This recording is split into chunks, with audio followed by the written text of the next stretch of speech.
Hello, Meenakshi. How are you?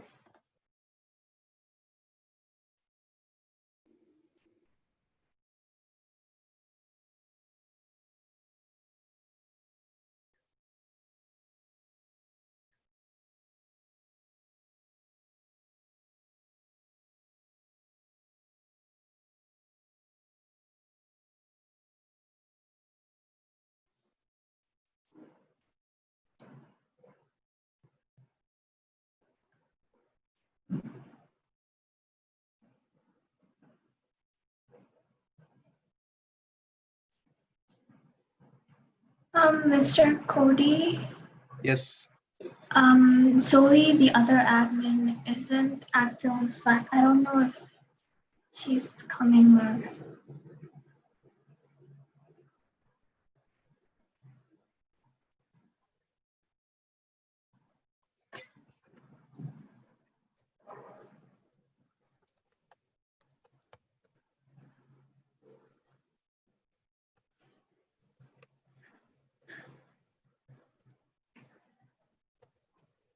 I'm messaging her.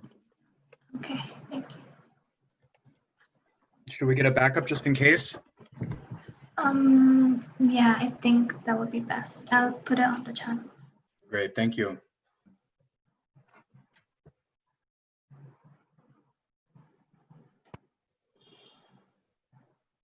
Okay, I think she's here. Okay, cool.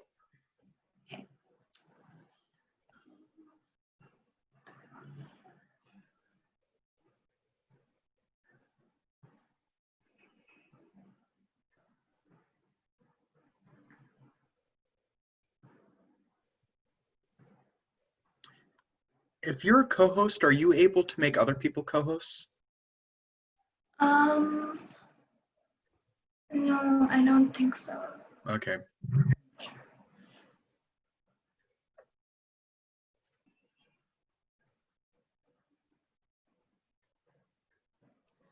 You know, whenever, Meenakshi, this is a weird thing, but whenever I see your name, I've been to the Meenakshi shrine in Madurai in India. Oh my god, I'm actually from Madurai. You're from Madurai? Oh, wow. Yes. And so, oh, and it's beautiful. It's absolutely incredible. And so whenever I see your name, it reminds me of being there and having that experience. So thank you for your name. It's fine. Have you been anywhere else in India? Yeah, I lived in India for about 9 months, and I've been, I think, almost 30 states, from Kashmir to Tamil Nadu to Assam and all over. Himachal Pradesh and Uttar Pradesh and Maharashtra and Sindh and Amazing. Gujarat. But I lived in Hyderabad. Oh, okay. Actually, should I start letting them in? I think so. Okay. So, oh, there is Zoe. Yeah. All right.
Hello, everyone. Thank you for joining. Um,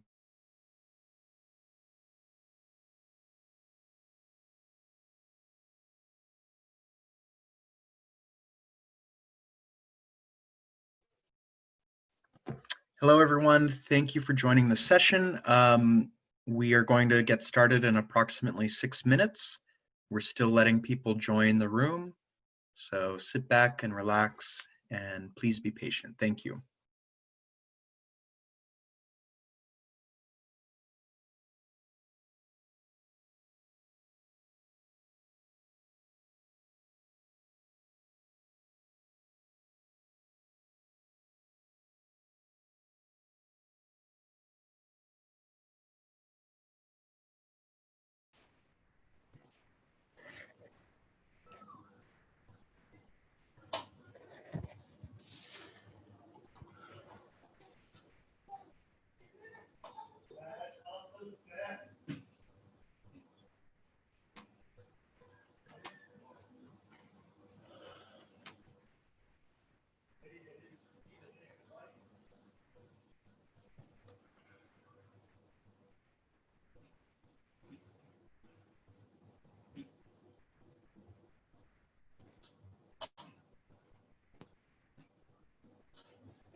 Hello, everyone.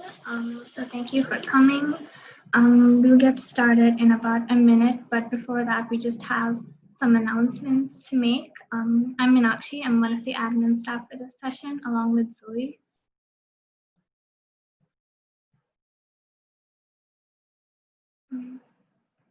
Zoe, do you have anything to announce about the mics and the videos?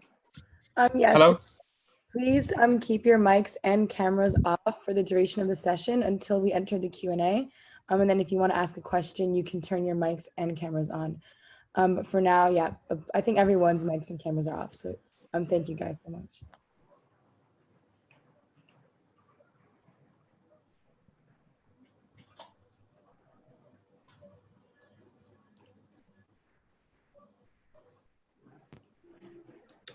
Yes, I think we can get started. So let's welcome our speaker. This is Farid. Wahba. Hello? Hello, I am Farid. May I start? Okay.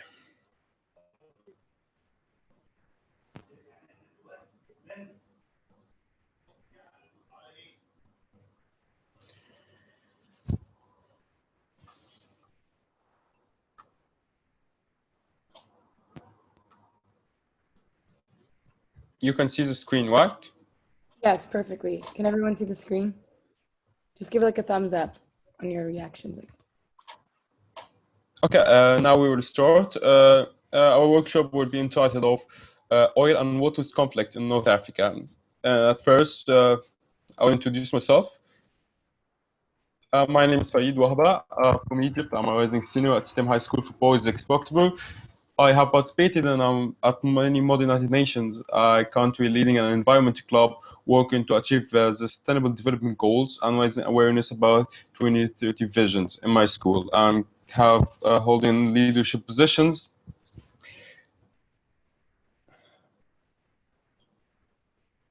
I've held many leadership positions at my school, Modern United Nation.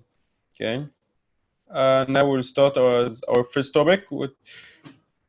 Okay, our first topic will be about the Ethiopian dam and downstream countries. So,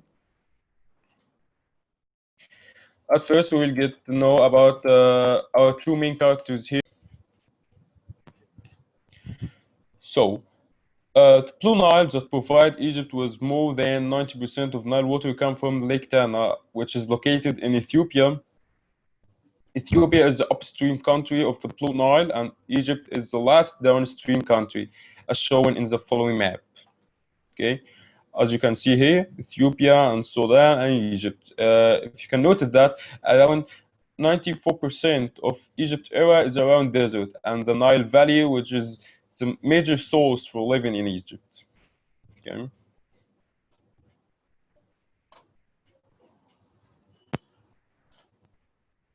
So, since the beginning of 2020, some escalations had happened between Egypt and Ethiopia.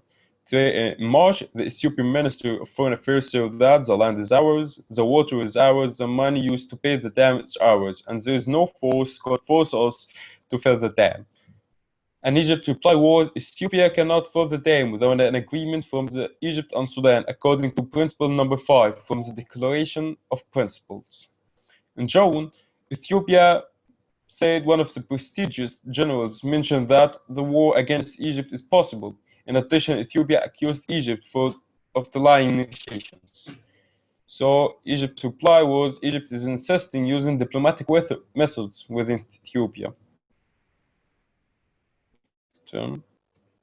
So the negotiations are ongoing until this moment, and the Egyptian side says there is no agreement between the three countries.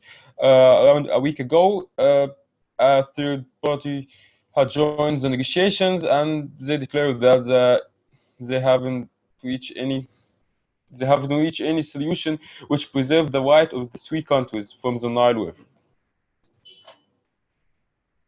So now we will go through the second topic, which is civil war in Libya.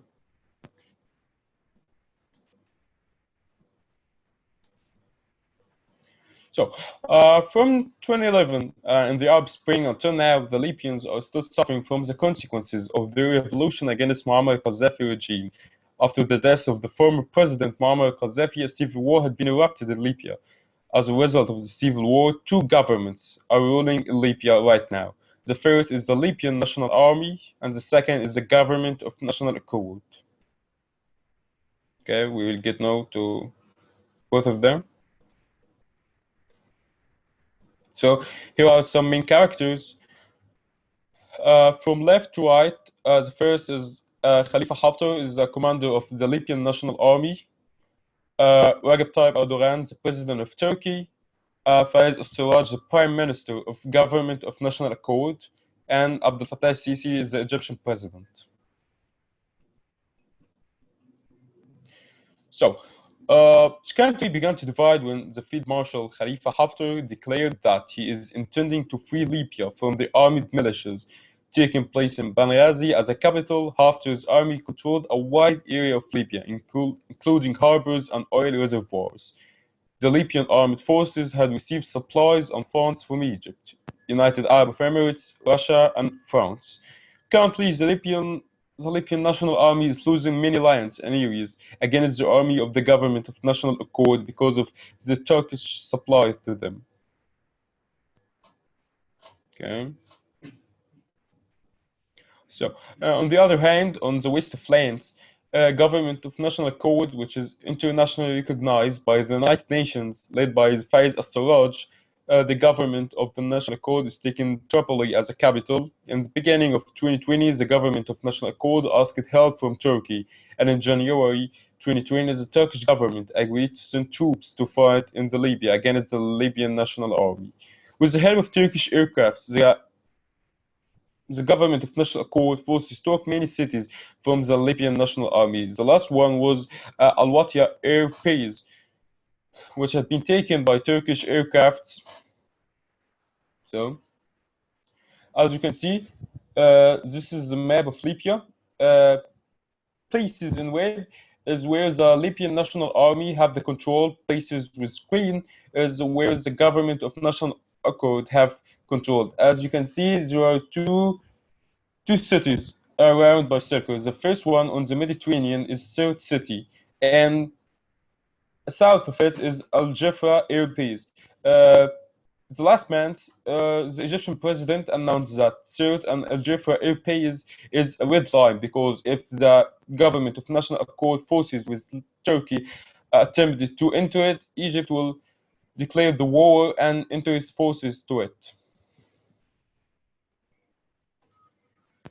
So, in June 2020, the Egyptian president Abdel Fattah al-Sisi invited the disputed government to take place in Cairo and to find a solution that can afford safe futures to the Libyans. And the Libyan army, National Army, agreed of this declaration, but the Government of National Accord refused it. So he was further. So currently, the war is ongoing in Libya between the Libyan National Army and the GNA, with post-war between Egypt, who agreed to send military troops to Libya, and Turkey. So,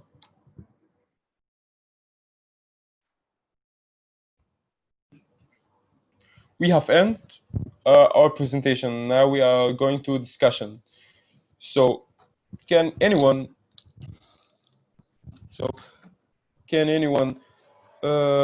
propose a final solution where you can all the disputed regions, both in between Sudan, Ethiopia, and Egypt, and the other topic between Turkey, Libya, and Egypt?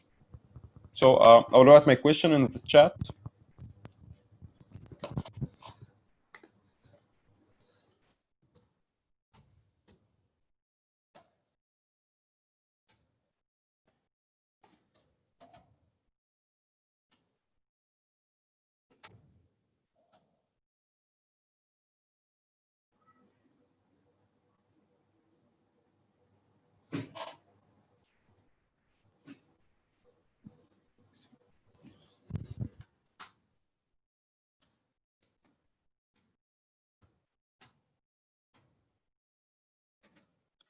Hello, this is just a question.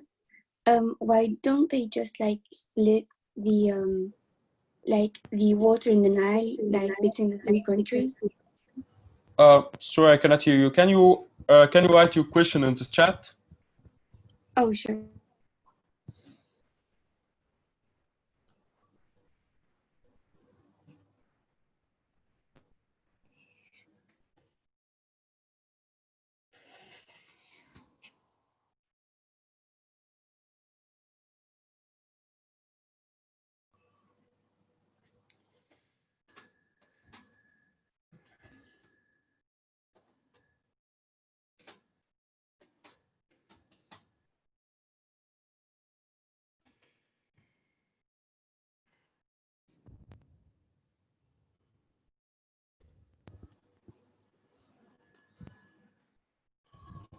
So, chat.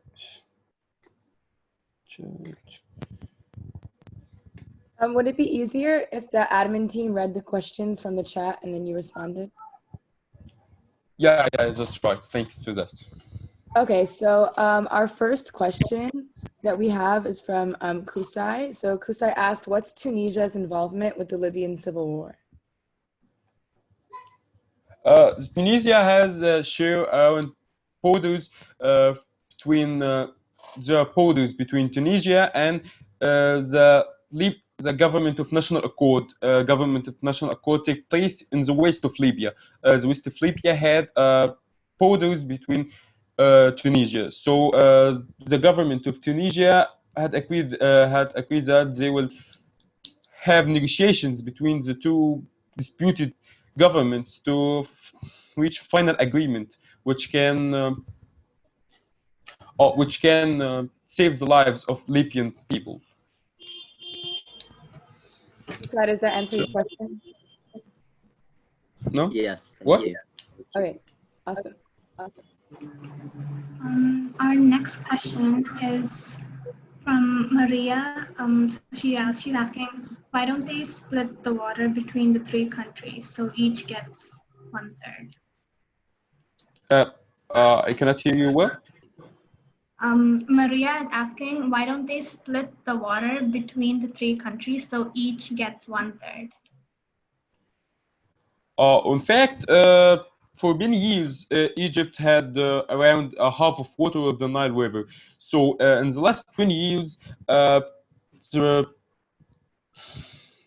Republic of Ethiopia had agreed that they want to have more electricity in their countries. Many of Ethiopians do not have enough access to electricity, so the dam was urgent matter for Ethiopian people because they will supply them with electricity needed to achieve 2030 vision led by the Prime Minister Abiy Ahmed. So, and in the same time, Egypt will not accept any reduction for its share from water. Thank you. So Abdul Rahman asks, how will the dam in Ethiopia affect Sudan? So, okay, as shown here, so can I, okay, I will show the map again. Yeah, that's fine.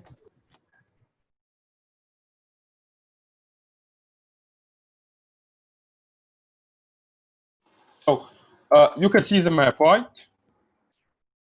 Yes.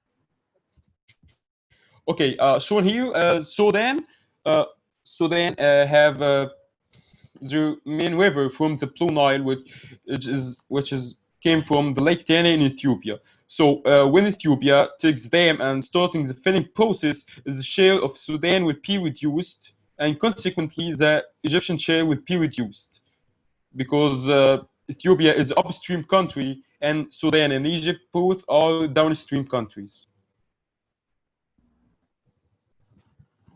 Okay, thank you. Next question is, what has the Magrav done in order to resolve the civil war? So in 2016, a conference had been held in Morocco, called the Sukhayrat Agreement, with the support of the United Nations. At this time, the House of Representatives at Libya agreed that the Faiz al-Sarraj Faiz al-Sarraj will wait. Faiz al-Sarraj will form the government of national accord, which rule the west of Libya. Sometimes you can say that Morocco stand by the side of Faiz al-Sarraj and the government of national accord. Okay, thank you. And the next question is from Muzamil, who asks, what is the political difference between the GNA and the LNA? Okay, the GNA is the government of national accord, with the which is government recognized by the United Nations and has the support of many countries of the international community. Government of national accord from people who had been elected by the people of Libya. So it recognized as the official government of Libya.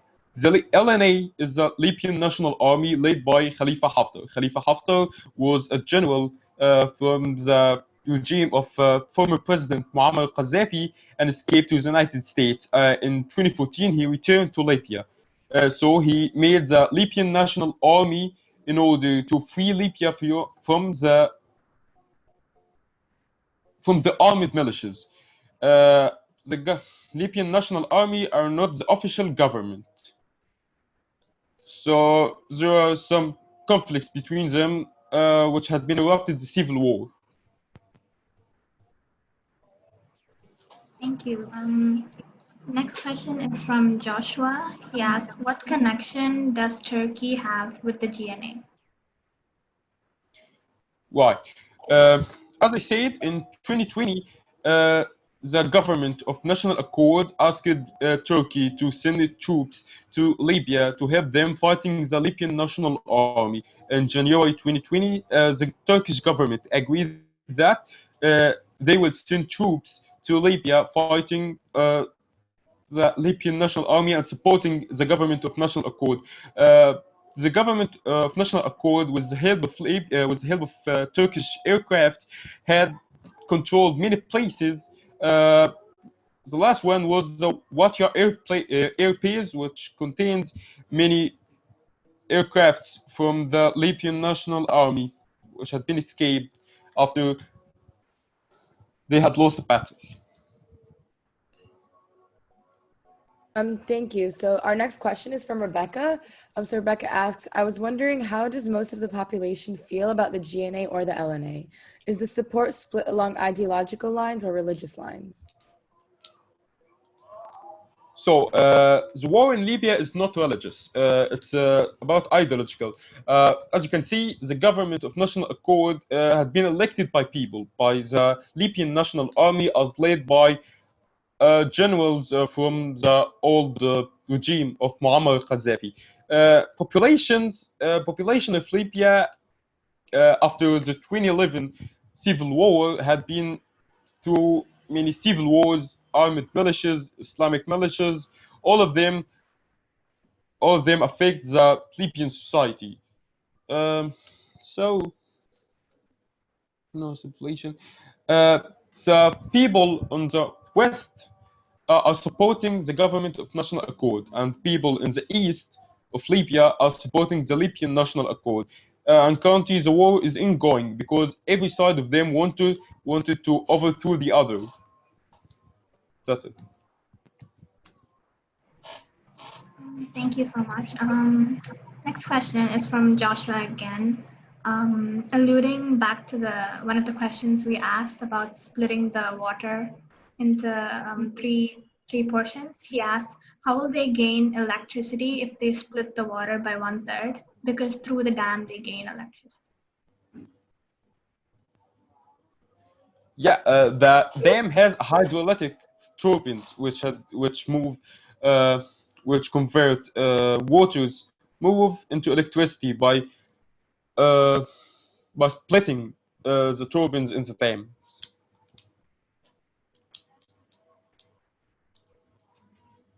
Yeah, that's it. Okay, so our next question, we're just gonna move through because we have some repeats. So why doesn't, is from Mihir from Bahrain. So why doesn't the US intervene and solve these issues? Also, why did Haftar receive the funds? I didn't hear you well in the last one. Please, can you repeat it? So the question is, why doesn't the US intervene and solve these issues? And why, and also why did Haftar receive funds? Phone.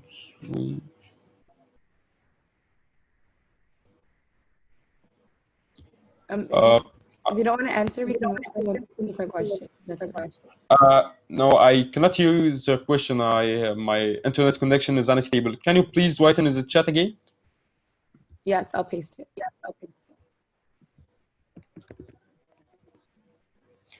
Why doesn't the internet advance and solve these issues? Also, why did have to receive funds?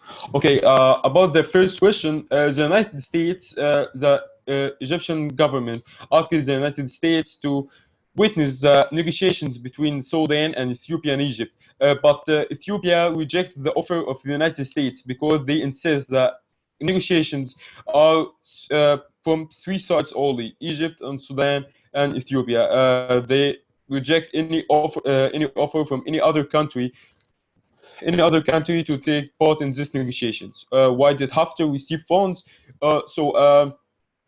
Haftar and the ideological Haftar has the same ideology of the rulers of Egypt and Arabic Gulf. So they received it because the government of National Accord have funds from Turkey, which has a deep conflict between the Arabs in the Gulf and Egypt after the revolution of 2013. So they want to overthrow the government of National Accord because it make a threat to the western borders of Egypt. Thank you. Another question. Does this conflict affect countries outside of Africa in terms of trade and international relations? Outside of the Africa in terms of trade and international relations. No. As had been stated in the media of Egypt, Sudan, and Ethiopia, the relations between the three countries are good. They only have some misunderstanding about each other point of view about them. But the trade and international relations are always good. Nothing is abnormal. Thank you so much. So our next question is related to the UN. So it's from Joshua from Ghana. He asks, has the United Nations taken any decision to resolve the conflict between the GNA and the LNA?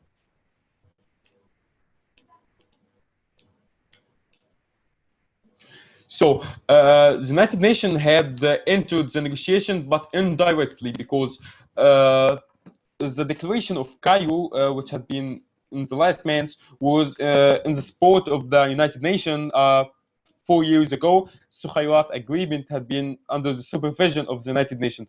In fact, the United Nations had taken many decisions about the conflict between the GNA and LNA, but until now, nothing had changed. They are still in the negotiation phase.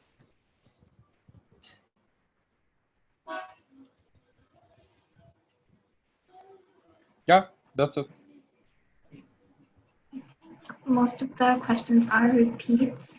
If anyone who hasn't asked a question yet has questions, please do put them in the chat.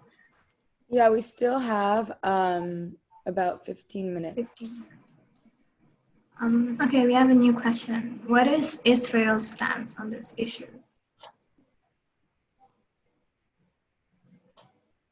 So,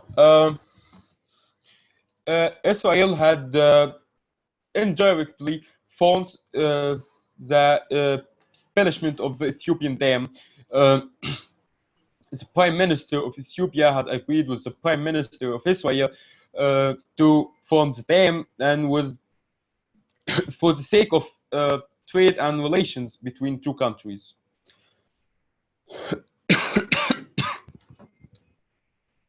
Okay, thank you. So I actually got another question from Romer from Bahrain. So he asked, what's China and Saudi Arabia's stance on the issue?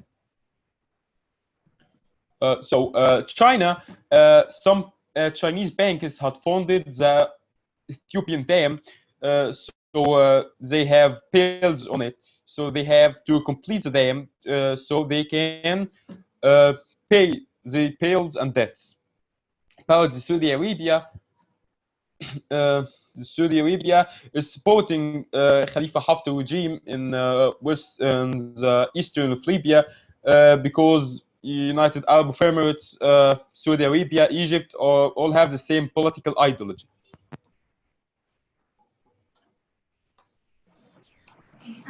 Thank you.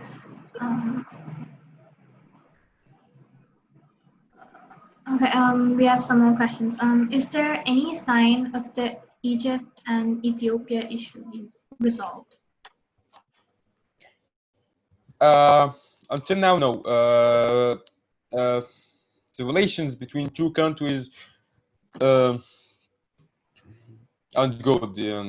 So Egypt is insisting to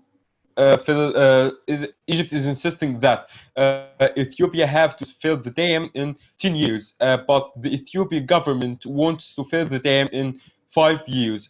That will reduce the share of Egypt and Sudan and will have a harm effect on Egypt because around 1 billion people will lose their jobs.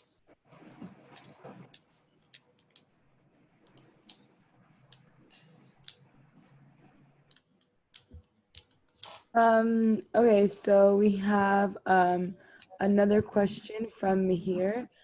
So how did the disagreement between Saudi Arabia and Russia regarding oil affect the conflict in North Africa? No. The disagreement between Saudi Arabia and Russia is about oil pricing and its distribution. But in North Africa, the oil conflict is not about pricing or that. It's about ruling the reservoirs of oil.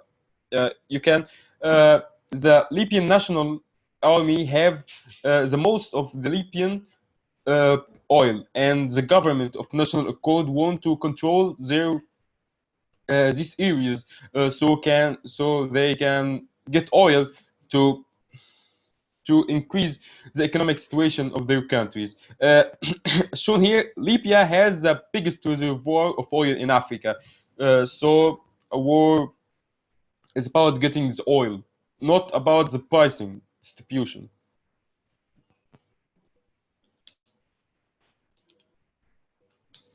Thank you. Another question from Mohammed. Will international oil countries like Saudi Arabia via Saudi Aramco be impacted economically due to this conflict, or do they not have any major involvement in the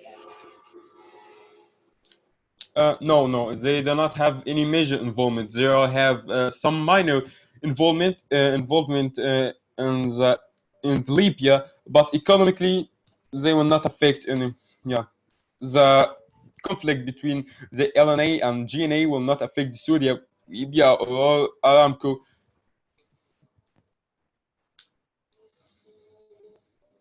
Okay, so we have another question from Joshua.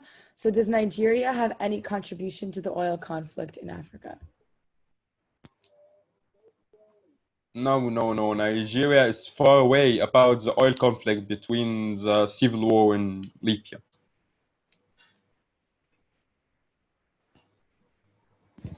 Okay, we also encourage people who have not asked questions yet to feel free to type in the chat.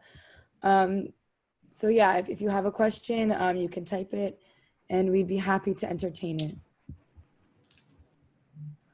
Okay, so this is a question from Rebecca. So if the LNA is losing land to the GNA, do you think the LNA will lose power soon? If the LNA losing land to the Yeah, that's what happens these days. The Libyan National Army is continue to lose lands against the government of national accord. So if the government of national accord will pass Sirte and Al Jaffa airbase, so in that case, Egypt will send the troops directly to Libya to support Khalifa Haftar, because if they lose Sirte and Al Jaffa airbase, Egypt's western borders will be in danger of Turkey. Okay, next question from Mihir. Why doesn't Egypt take some help from Mali, given that they are good allies?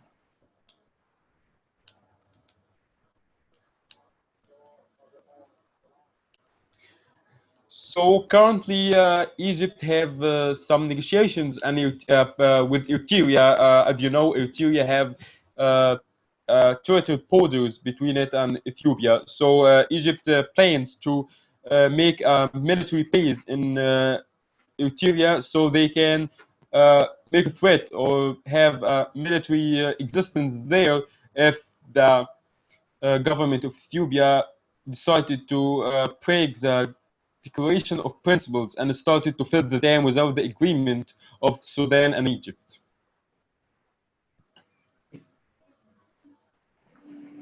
Okay, another question.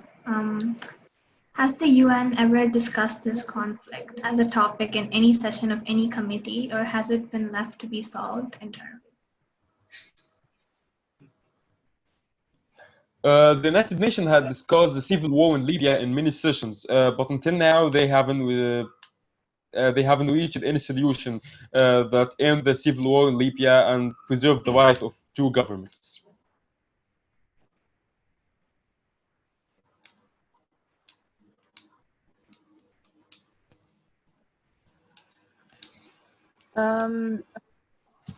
Okay, a question from Naduni from Sri Lanka.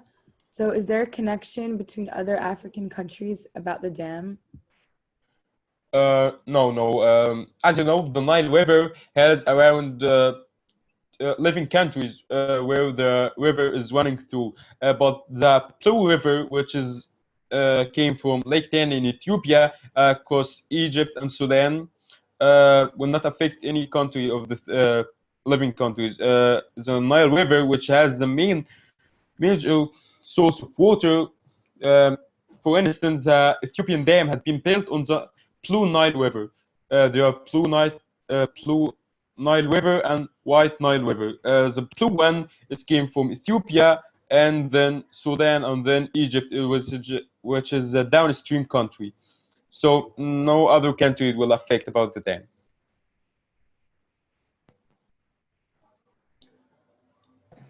So next question, Romir asks, how can Southern Europe help resolve this conflict? How can what? Southern Europe.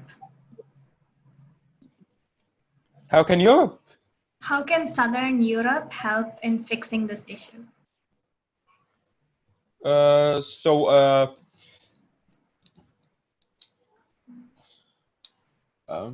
Can you can you paste the question on the chat? I'll put it in the chat, yes.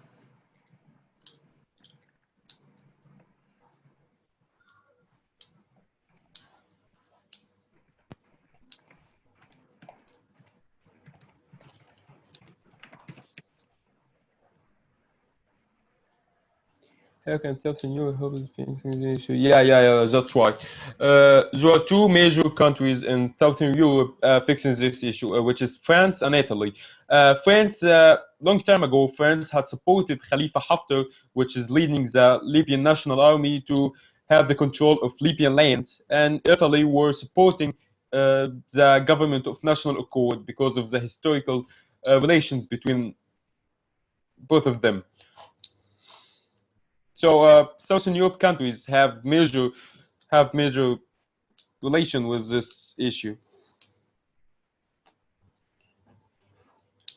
So we have time for a couple more questions. So if anyone who has not asked a question would like to submit one, or yeah, in the chat, that would be great.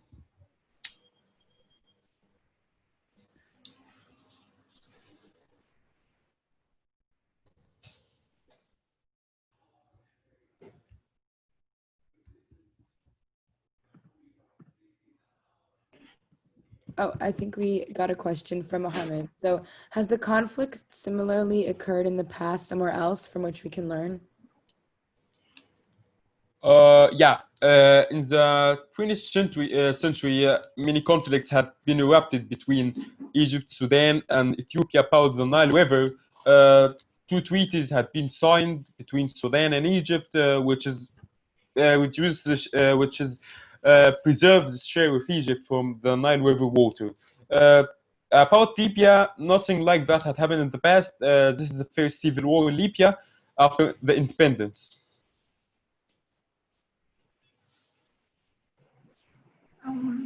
Yes, we have 4 more minutes left, so we can take a few more questions. Anyone who hasn't asked, this is like your last chance.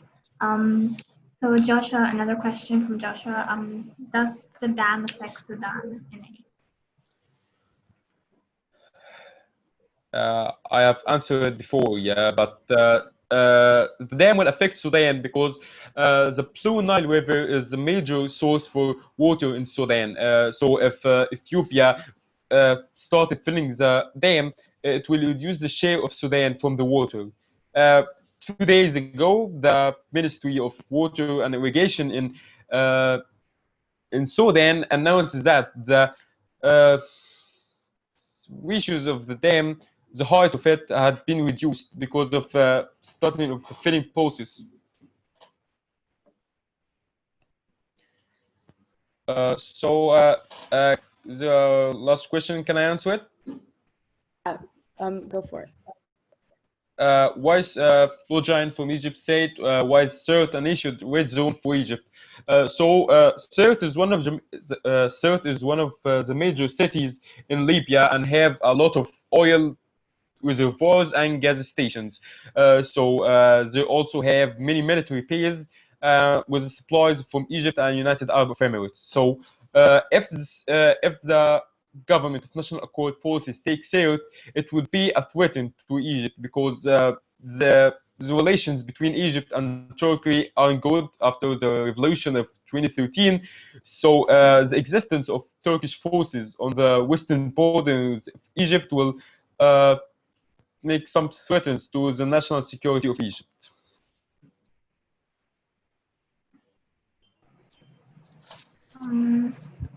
We have 2 more minutes left, so maybe you can take one last question. Mihir asks, how can sustainable debt relief mitigate this issue? Mitigate this issue. I don't have an answer for it in the moment, but they can send me this question on my email, and I will try to answer it. As you can see the screen, this is my Instagram ID and Gmail. If you have any other question you haven't asked it here, you can send me a question and I will answer as soon as possible. So you can continue about the questions. I think one last question. Arsema has raised her hand. Arsema? Hi. So considering that Egypt already receives the lion's share of the water, and even though that Ethiopia's gives 85% of the Nile, but receives 0% of it, and Ethiopia only has 40% of electricity access due to the lack of share from the Nile, do you not think that them reclaiming their share of the Nile is justified, especially since their lack of access to the Nile is because of a neo-colonial treaty that didn't even include them in the decision? Oh, yeah, that's right.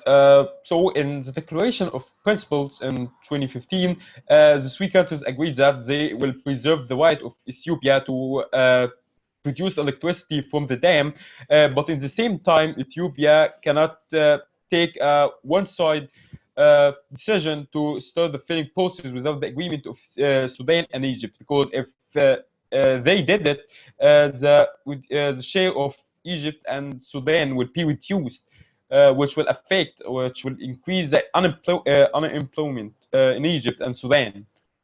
That's it. I think while it's justified, I think the information presented here is just a little bit biased because I think it's important to note that half of Egypt's water is lost to lack of plumbing. So things like using better irrigation, planting crops that are more suitable and use up less water does a long, long way towards preserving Egypt's water skills. And the current way that Ethiopia is filling the dam would only use 10% of the water, 10% from 0%, and Egypt already receives the lion's share. And I think someone asked a question earlier about whether or not this affects other downstream countries, and I would just like to say there's multiple Nile Basin countries, and the building of this dam not only increases water flow during the dry season for these countries, but also reduces dredging and infrastructure costs, as well as improve access to electricity in both Sudan, Djibouti, Egypt, Eritrea, Kenya, Sudan, and Somalia, creates opportunities for better flood and erosion control, and allows easier and cheaper access to be exported out of Ethiopia to be exported to other neighboring countries. Aslama, yeah, go on. Yeah, thank you so much. So Really quickly, I thank you. wrote my email in chat. If anyone have any question about that, you can send me on this email, and I will try to reply you as soon as possible because time is about to end or already ended. Yes, thank you So- so much, Farid, for this wonderful session. We all learned a lot, and thank you to everyone who asked questions or had comments and discussion about the issue.